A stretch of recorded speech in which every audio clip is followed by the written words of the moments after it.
Good morning বন্ধুরা। তো আজকে আমি তোমাদের যে ভিডিওটা করে দেখাবো সেটা হচ্ছে তোমাদের সামনে রবীন্দ্র জয়ন্তী পারপাস তোমাদের আমি একটা রবীন্দ্রনাথ ঠাকুরের একটা আমি স্কেচ করে তোমাদের দেখাবো। তো তোমরা পার্ট বাই পার্ট তোমরা দেখো।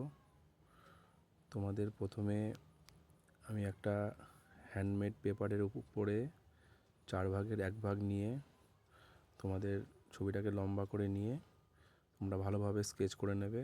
দিয়ে তোমরা ভালোভাবে এটা আগে পেন্সিলে লিখে নেবে। লিখে নেওয়ার পরে আমি দেখো তোমাদেরকে আগে আমি লিখে নিয়েছিলাম।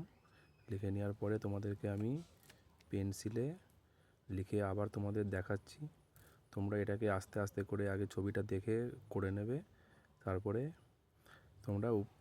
তোমরা পেন্সিলটাকে উপরে একটু চেপে চেপে বুলিয়ে ঠিক করে নেবে তোমরা ড্রয়িংটা। খুব সিম্পলভাবে এটা করেছি, তোমরা সবাই পারবে করতে এটা চেষ্টা করলে। হয়ে নেওয়ার পরে তোমাদের লেখা হয়ে যাওয়ার পর আলতো করে হলুদ কালার দিয়ে তোমরা প্রথমে করে নেবে। খুব বেশি ডিপ করার দরকার নেই।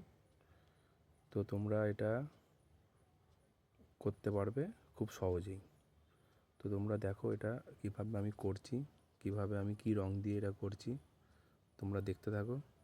আর ভিডিওটা কেমন হয়েছে তোমরা একটু আমাকে কমেন্ট করে জানিও। Thank you.